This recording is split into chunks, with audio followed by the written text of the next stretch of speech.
Alright, hello and welcome to Stasis Pod, the Transformers Cyberverse podcast.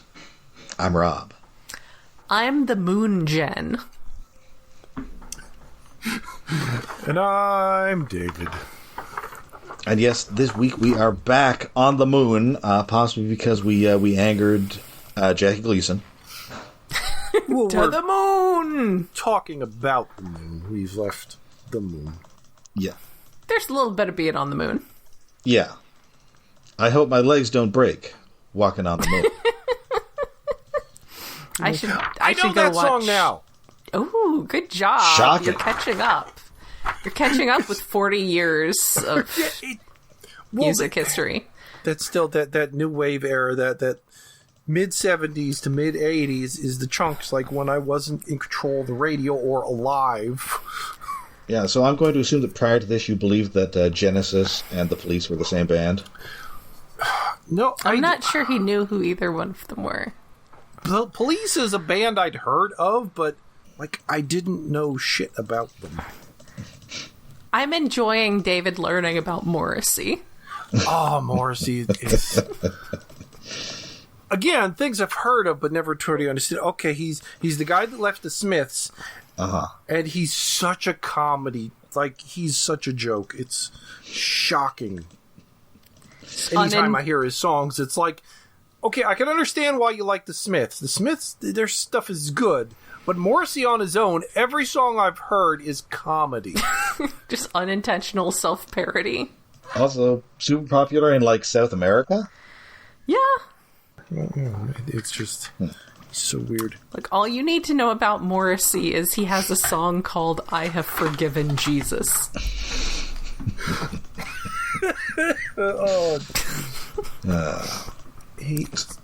Joke. It's a joke.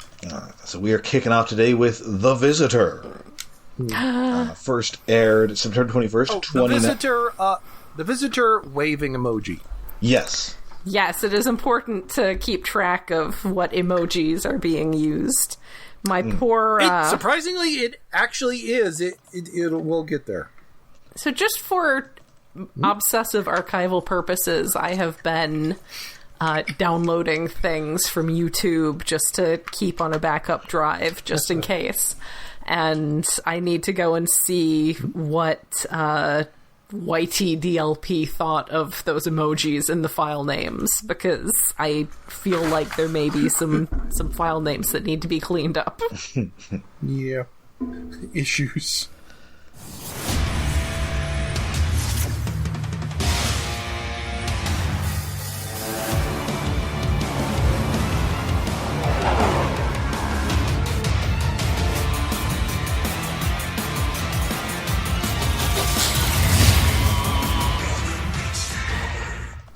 So yeah, we are back on the Ark, and Wheeljack is he's doing machines. Yes. Yeah, he's pulling a Mythbusters. Wheeljack, no. He's got a magnet weapon. He's got something that he doesn't even know what it does. He's not quite to IDW brainstorm levels yet, because he's not dealing with hilariously metafictional and theoretical and conceptually off the wall stuff, but he's getting there. Not that bad, but he does have a thing that makes a black hole. I think that might have been the thing. He didn't know what it was. Apparently. But the highlight of this is that he's made hyperfuel, which is super energon that's going to be enough to blast the Ark out of this volcano. Seems dangerous. Yes. Yeah. Well, yes and no. I mean, it's a perfectly normal Wheeljack thing. Also, I'm once again reminded a few times about the Ark being stuck in a volcano in the Pacific Northwest being one of those things that the shape remains from a prior origin that younger people probably do not recall or understand. Yeah. Like why why car power outlets are shaped like that, or the old save icon. Yeah, was the Ark already in the mountain, the volcano, last season? Yes, that's where they found it. Okay, I forgot that entirely. like most of last season, other than Bumblebee having to be babysat. Because there was a reason, but everyone has forgotten. I mean, not everyone has forgotten, but culture has largely forgotten the incident that inspired that to be the case. Amongst younger generations of Transformers fans, they may know Mount St. Helens. Or sorry, they may know, what was it? What is it, Mount St. Agatha? Mount St. Hilary. Mount St. Yes, Hilary. it was Mount There St. you Hilary go. was the fictional one. More than actual Mount St. Helens. Yes. Legally distinct Mount St. Helens. Yes. Although, I guess you probably don't want to name it after something that legitimately did kill several people. Yeah, I can see that.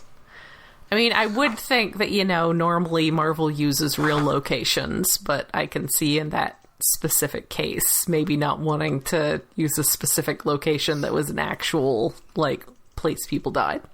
Yes. So, he gives it to this drone, it starts boinging around the room. And then Bumblebee, of course, is, after last episode, is still obsessed with the mysterious moon creature he saw. Yeah. No one else has seen it. He's asking everybody else about it. No one else has seen it. He's like Fred Flintstone trying to tell people about the Great Gazoo. Yes. Sadly, Cheetah does not sound like Harvey Korman in this. Aww. I mean, if he spent most of his time referring to Megatron and Optimus as dum-dums, better show. I did, I thought him asking Teletran X about it kind of felt like asking ChatGPT about it. Oh, God, yeah, that was so, precursor of AI nonsense. Yes. Just starting out. He just kept going on about bananas. And then mentioned, Aztec astronauts. Yes, because Cheetah or Bumblebee asked about, what creatures live on the moon, and Teletran X was like, none, not since the Aztec astronauts died out. It's like, You can't see it on the podcast, but I'm doing the aliens meme guy. And then, yes, it assumes that he's talking about a banana, and it starts talking about this banana in a way that did remind me of the thing recently about how if you ask ChatGPT version 5 if there's a seahorse emoji, you will completely destroy it. It just goes on and on. It's just hung up on the banana, and I was like, this is just ChatGPT. Oh, have we seen this Ratchet before? Oh, no, I guess he was on the Arc flashback episode. We've seen pretty much everybody here before already at this point. Hot Rod we hadn't seen last season, but we've seen him now. Yeah. Yeah, I don't remember Ratchet. Well, also I was wondering, where is this Ratchet on the old man to party animal spectrum? I think closer to old man. I don't know about the... He's not really much of a party animal, as far as I can tell. Maybe closer to Well, the problem is very few Ratchets are the actual party animal for the tech specs. Yeah. This is true. So eventually he's, nobody's able to help him. Rack and Ruin knocks over some boxes. But luckily, RC is an animal enthusiast, and she's able to be torn away from her exciting game of Pong. And enough to show us a giraffe that is not okay. No, it has a concern. Did she go to a zoo and take a bunch of selfies with animals, or did she just go to Africa and take a bunch of selfies with animals? I would guess, she just went to Africa or something. Yeah, probably, and was like, oh wow, look at all this stuff running around, and just roped a gorilla into a selfie, and... Oh yeah, the gorilla selfie, too. RC, please. Finally, he does find that this is indeed a cheetah. Yes, 'cause she has one with a cheetah. So now he's on the hunt. That's it! He's on the hunt for the moon cheetah. The moon cheetah! Wheeljack says he might have a mammal detector.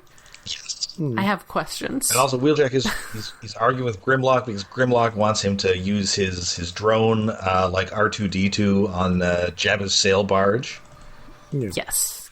Oh, I guess that sort of solves that thing. Grimlock is now the party animal, or yes. What do you call, like, soiree host or something? Yes. Yes. D2, what are you doing here? Well, yes, I can see you're serving drinks. I mean, the characterization in this show of many characters is very flat or odd, but I am amused by Grimlock being me, Grimlock King, in Dino mode, and then his Dr. Jekyll, or Mr. Hyde, whichever it was, being a refined gentleman in bot mode. Jekyll? I think technically that's how it's supposed to be pronounced. Oh. Yeah, it's weird. Sure. I blame the Dutch. Yeah, I will also blame the Dutch. That's fair. Or at least according to one podcast that deals with a lot of weird tales, Jekyll is probably the proper way to pronounce it, which is strange. Mm-hmm. Well, they didn't like it either, but... Well, speaking of Jekyll, Grimlock just decides to drink this unlabeled and unaccompanied beverage. Yes. Why would you drink anything in Wheeljack's lab? Right? Like, that's not a place where you're just going to be wandering around putting things in your mouth. That's a bad idea. Do not do it. If you want to drink random things, go to the doctor's office. Yeah. It's either going to be the best booze or Dark Energon. Dark Energon. Oh, man, I'm so excited about Dark Energon. I suppose this is a better outcome than Dark Energon. It just, like, we get hyper lock. You just he transforms to Dino mode, and then he enters the Speed Force. Yes. It's the fastest dinosaur around. Which I've been informed is the was the top stand up and cheer moment at the Oscars. Oh. They had like an online vote for it, and it was crashed, swamped by Snyderverse guys. So we had to talk about the Speed Force on the Oscars.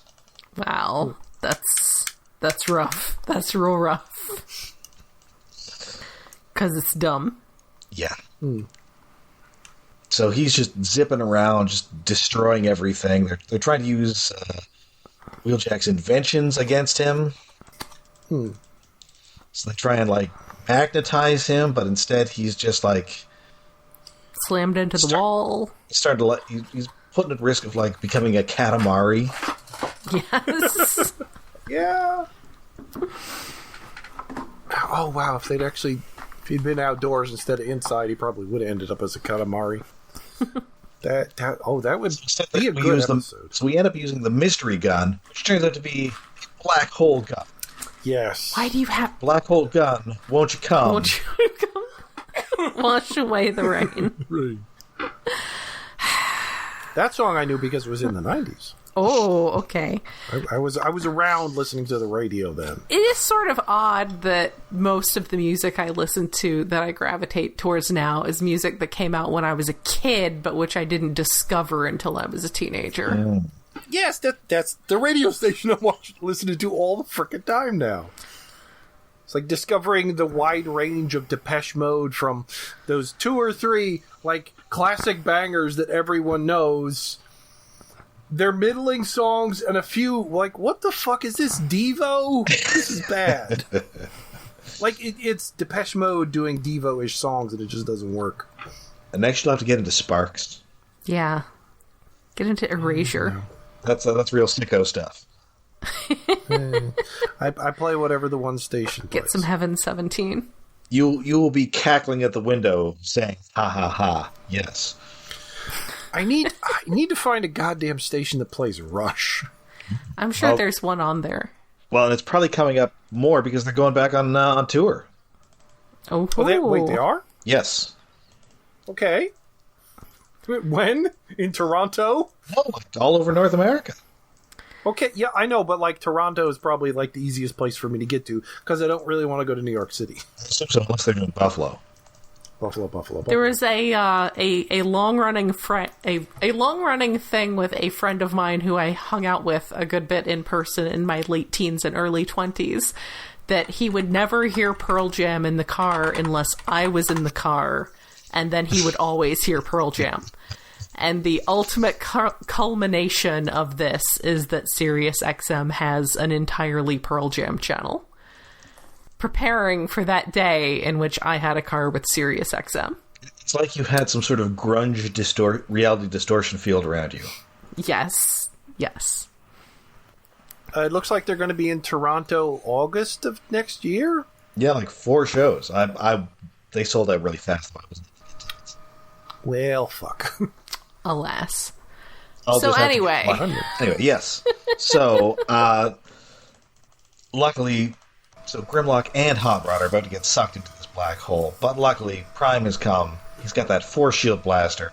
He's able to trap the black hole and Grimlock in a bubble, and I'm not 100% sure if that's how black holes work, but okay. Not the same bubble, to be fair. No, different bubbles. Separate bubbles. But also, I feel like if you create a gun that generates a black hole, you should absolutely put a label on it. Yes. Well, it's a micro black hole, so, it will run itself out over time. So, yeah, holding in a bubble it just pops itself out of existence eventually. Speaking of the 90s, you need one of those, label makers that, presses the letters into the plastic tip. Yes. Yeah, I had one of them. I might still have one of them. I used to do font work for my zine by printing those out and then putting them in the copy machine in the school library and upsizing them a couple times. As was the People style at the absolutely time. loved using that in, typography in the 90s. Yes. I was that person.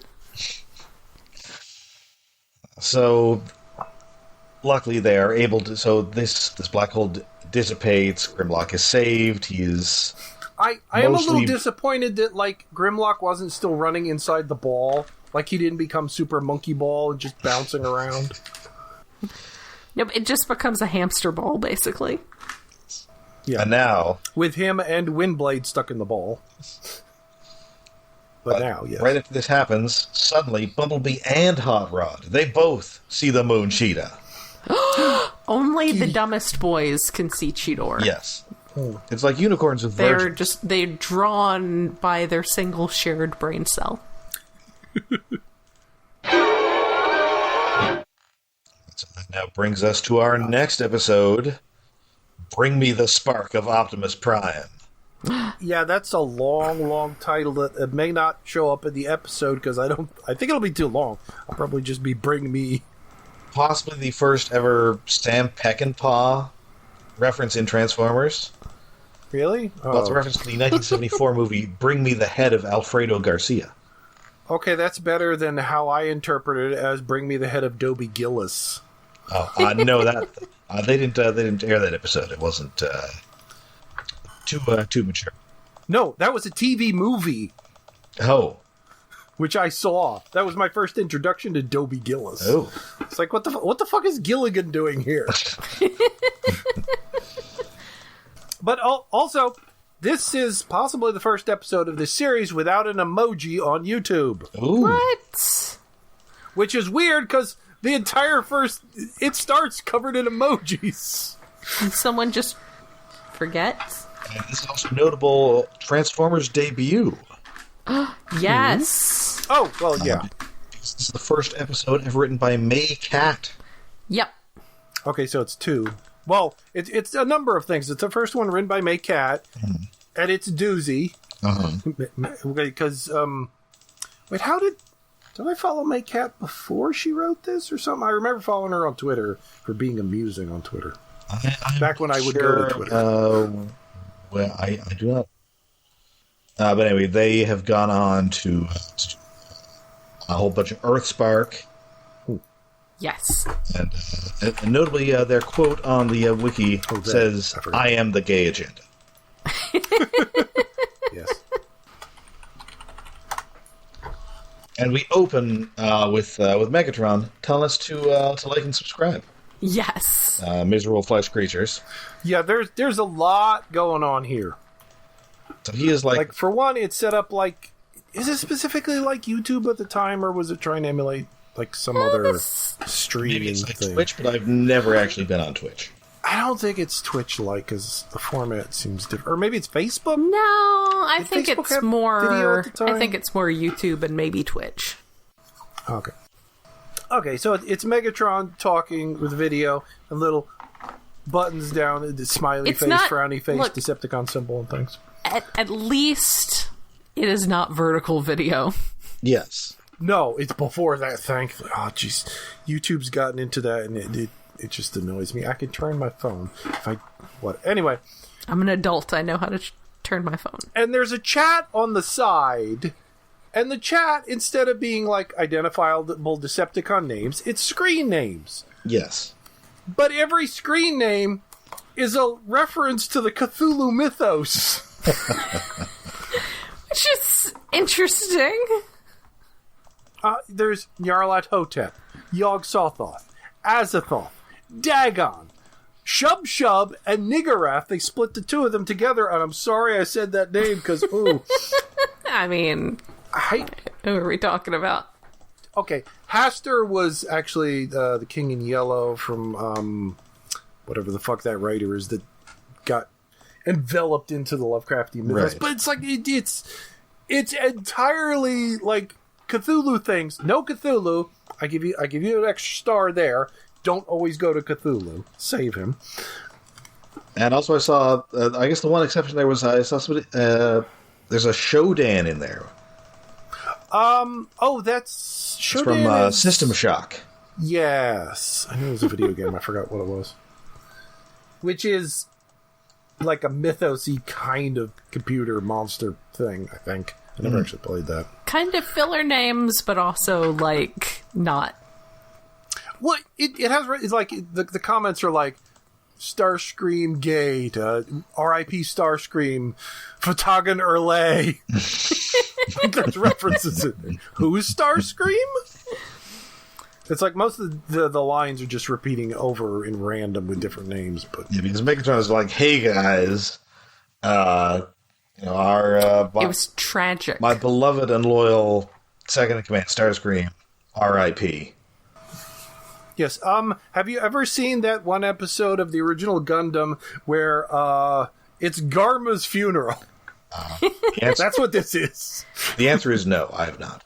Well, Rob hasn't, but it's kind of the Garma speech is way more political, but there are similarities of standing in front of an effigy of the dead person and using his death, which is not the reason you're claiming that he died, as an excuse for politics. Yes. Now, I guess the problem with this, it's interesting that he's, lying to humanity like this, but I can't imagine it's going to have any effect because we never see any people on this show. Yeah. As far as all we know is that the Autobots see it. The people commenting, I'm guessing, are other Decepticons. Well, I assumed that was like just humanity. Yeah, I assumed that was like people. Obviously they've been using these sorts of video platforms to address humanity. I guess. Again, we don't see humans, so the context is dubious.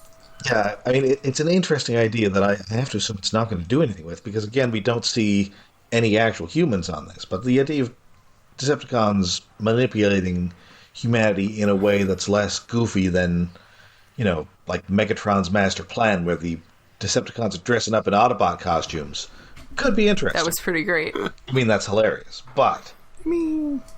like, actually trying to win humanity over to their side by just, like, normal levels of political lying. I mean, I guess there's a bit of that in Bumblebee, even though, of course, Cena saw it through. Yes. Yeah.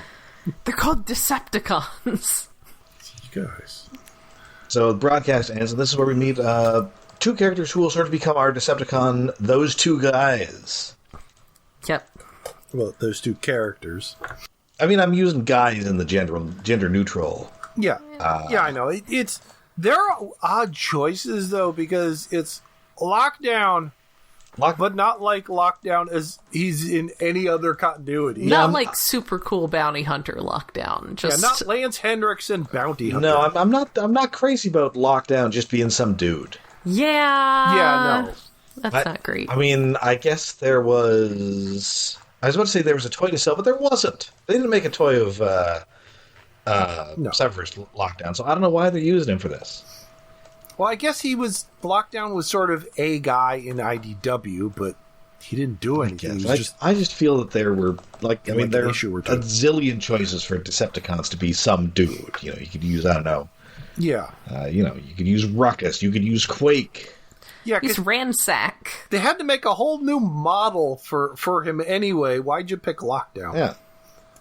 Weird. And the other one, Clobber, good for her. Yes. Yes.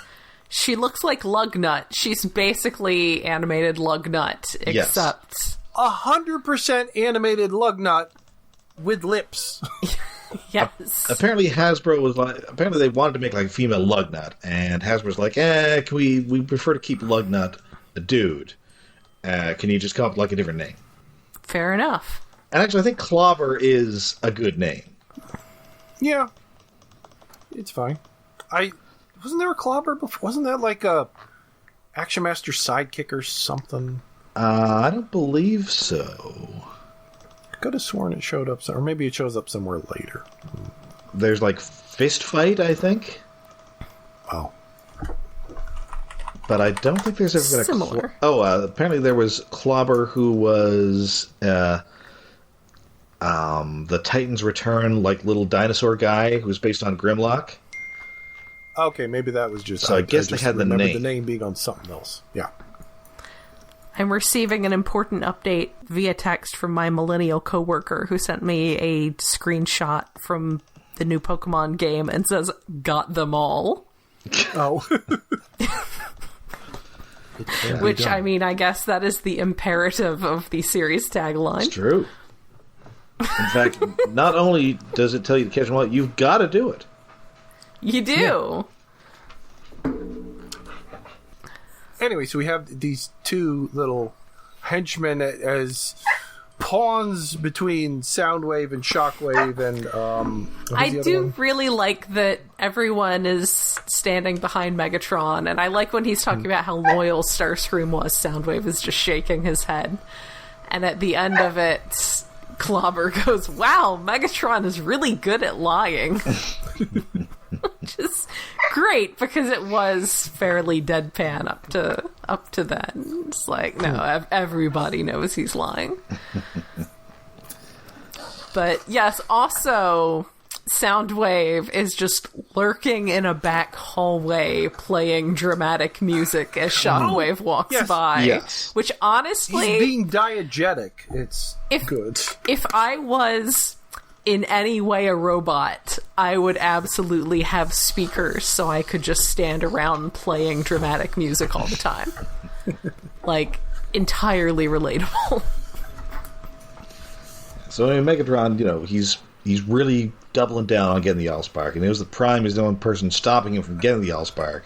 So he's like, "Hey, bring me Optimus Prime's head, and you'll be my new second in command." Spark. But... Yeah. If you do my job, then you can be the next second in command. And he's all, "Hey, and especially you, Slipstream, who's now the head of the Seekers." Oh. So, Shockwave and Soundwave, they both want to get it, so they're, conspiring against each other. It's very spy versus spy. Yes. Yeah, but they're making Clobber and Lockdown do the sabotaging of the other guy's ship and stuff. Is okay. So they bump into each other carrying bombs. Yes. But meanwhile Shadow Striker's like, "Well, how about instead both of you act as bait in my deadly trap?" And instead, and then Slipstream is like, "Well, okay, I'll just get my Seekers." But instead, they've all called in sick today. Yeah. Yeah. Thundercracker shows up and no one else is there, and Nope. Yeah, they are don't seem to be on board with any of this. Nope. They are doing things. So we're Lockdown and Clobber. They're very henchman 21 and 20 and 24 here. Yeah. Yeah. Because they're like, whatever we do, we're probably going to get killed. Yeah. Yeah, we're boned. But then here's Hot Rod, who is asking them if they've seen the cheetah. He just steps out of... they're saying it's a ground bridge, but also, like, there are some on the moon. But is it still a ground bridge if it's within the same, like, planetary system?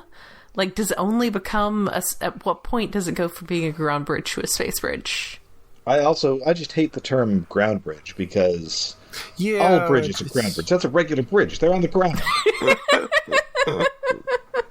Yeah, it doesn't really denote anything very special to call something a ground bridge. It's taking space bridge, which is a thing that, by inference, we sort of make sense. It's your Stargate, but then making it a ground one. It's weird. Anyway, point is, like, at the end of the previous episode, I mean, it maybe he went into the cave and ended up. I assume it's useful for them to have distinctions, because it's probably like a different level of technology, and, you know, one has significantly more resource requirements than the other or something, but yes. Anyway, sorry, I'm being pedantic about this because it bugs me. Also because I've been watching something else that has a lot about space bridges in it. Ooh. Yeah. And they just call them all space bridges. So, and another first in animated form, we get to see Bludgeon. Oh, yes, very briefly. They were just checking in with Bludgeon. He's like, hey, you guys, you see anything or what? He's like, no, let me just go back to chopping this object. Like, he doesn't even say no. He has no lines. He's just a mute samurai practicing. He's just busy doing weeb stuff. Yes. But it is neat he's there. Apparently, he never has any lines on this show. Oh, that... Actually, I kind of like that. He will show up several more... I don't know. I kind of like Bludgeon as the guy who is always talking about his, like, weird, made-up religion. Yes, but, like, that works when there's no Megatron. If there's no other leader and he can wedge him into that spot, then him pontificating makes sense. But if he's just sword guy who looks like a samurai skeleton, yeah, he can be mute. He's just too cool to talk to anybody else. Yeah. Yeah, he's the Decepticon Snake Eyes. That's fine. So Hot Rod going through the Decepticon base looking for the Moon Cheetah. Yeah, so Lockdown and Clobber arrest him, and, you know, Shadow Striker's mad because they did not serve as adequate bait.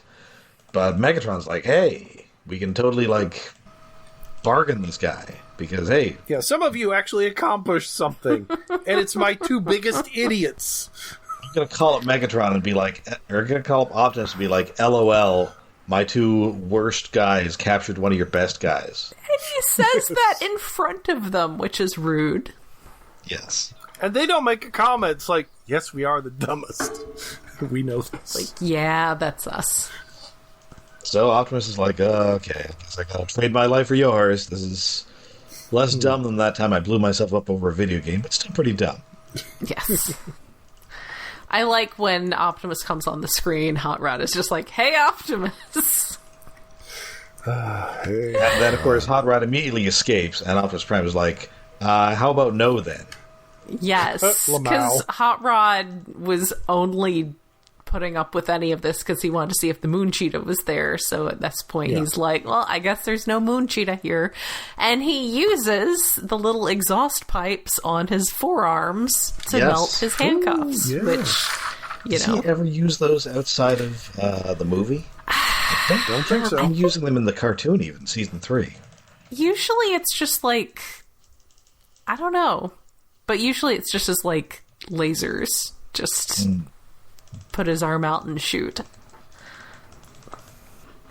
So Slipstream she finally finds some of her Seekers, and they are they're just stealing Vector Sigma out of Shockwave's lab, like they're stealing a TV during a blackout. Oh, it is a lot like that. I forget, did we have Vector Sigma in season 1? He was mentioned, apparently. Okay. Again, like, so much of this season is like, we don't remember much of the first season. No. And anytime something comes up, and a lot of it's, okay, that's from G1. Did we already do that? Like the arc in the volcano? But yeah, this is just a extremely vector sigma. It is a multifaceted golden sphere, and they just have it like not on a hand cart, but basically on a hand cart. Yeah, a hover cart. And they're just like, we're not doing anything. And then Hot Rod runs her over. He evades Lockdown and Clobber, and they end up shooting Shadow Striker accidentally, so he zips out. Megatron's like, God damn it. But then, he too sees the Moon Cheetah. Oh wow, I didn't know Megatron was a dumb boy. It's like, oh no, wait, am I stupid? And he's like, oh, well, this changes everything. Does it though? Yeah, so that is it for our 2 episodes today. I thought these were pretty interesting, actually. We got some plot development. I mean, yeah, still got the typical Cyberverse issues, but I like the idea of Clobber and Lockdown, Decepticon losers, randos. Yeah, Decepticon losers. Well, I always loved 2 Decepticon idiots, like ransack and run amok. It's like, give me 2 idiots. The as you mentioned earlier, 21 and 24. Great dynamic. The give 2 us, idiots. Give us some henches. Yeah, I like I said, I did watch it before a few years ago. So I'm not coming in entirely fresh. And I did reassure you that it was not all going to be like the first season. So. No. Thankfully, yes. Yeah, I'm confused by how we got here from the first season and why the first season exists. But this is okay. It just feels they like... needed a second season, and they did not have a second season worth of ideas that would continue off the first season. So, soft reboot. And the concept of this season seems to be, what if episodes of season 2 of the original Transformers cartoon? Kinda. Let's just do that. Let's throw a Cheetor in there. See what happens. Moon Cheetah. I'm not as compelled by the whole mystery of the Moon Cheetah. Not really, no. But as a background element, it's fine. Yeah. So that does it for us for Cyberverse this week. We'll be back with more Cyberverse next week. Until then, we are all over the internet. We are on Mastodon. We are on Blue Sky. And we have a Patreon. Yes, we have a Patreon set up to help with hosting and other expenses for iaconunderground.net. That Patreon is at patreon.com/iaconunderground, and for as little as $1 a month for helping us with our bills, you get access to one of our... Every month we do a special episode, and it's usually something either really good or really bad. Every so often it'll be something with differing opinions, like Thunderbolts. But usually it's pretty unified in either being very good or very bad. But and occasionally both, like last month in October. Yes, for October, we did the thing that I didn't even know existed until it got brought up for a Patreon episode for Halloween. In, like, 1980, there was an anime adaptation of Marvel's Tomb of Dracula comic. Sadly, does not have Blade, but does have a bunch of, like, standard stock Harmony Gold voice folks. So, also, it's, like... I mean, the dub isn't terrible. It's not like Omni Productions bad, but it's... No, it's competent. It's amusingly... Yeah. And then, of course... It's very of the time of 1980. Yeah. And then, of course, the movie itself is totally insane as it careens from plot point to plot point. Yes. It's... Because it's... nearly 70 issues of a comic crammed into 90 minutes. It's great. Yeah, and the thing is, when you're writing a monthly comic series, you have to keep, like... having things happen in order to continue having a storyline. So there's a lot of just, like, suddenly they're shooting a baby. And suddenly the baby is Spoilers. brought back to life by God as... Yeah, it's, suddenly Dracula doesn't have his powers anymore and he has to mug some people to buy a cheeseburger. So it is, it's a ride. That was a fun... I guess I would say it was a fun thing to watch, but it was definitely a fun thing to talk about. And also our previous episodes have been pretty great. What did we... I guess for November, we're having kind of a throwdown right now between Superman and Fantastic Four. Yes. Yeah. One of You'll those. find out before we do. One of those two will be discussed for our November episode, since they are both going to be available on digital and streaming and other home-based sources that don't involve just pirating a copy that somebody made by holding their phone up in the theater. My physical copy of Superman is on its way. Ooh, there you go. I am a big supporter of physical copies of things. So, yes. Well, I finally bought Transformers 1. Ooh, did you get the physical copy of that? Yes. Did you get it in 4K? I don't know if you have a 4K TV. I think pretty much it's the Blu-ray 4K combo, I think. Nice. Like, I thought about getting, like, the Steelbook, but apparently it's too late to get that at a reasonable price. I ordered that, like, as soon as it was available, so I could get the Steelbook, so I could have a nice, pretty one. Didn't really... I mean, the Steelbook looks neat, but it doesn't look that neat that I absolutely need it. I can see that. It's not, like, groundbreaking. Yeah. No, it's good flat posterized, but it's like the composition of the cover. It's like it could be cooler. Yeah, that's fair. But yes, for as little as $1 a month, you can get access to all of our monthly special episodes at patreon.com/IaconUnderground. All right. So until next time, when we undergo some trials and witness a dark birth. Till then, Rob. I'm Jen. And I'm David. The moon! I'm gonna go watch Moonfall again. No, I'm not.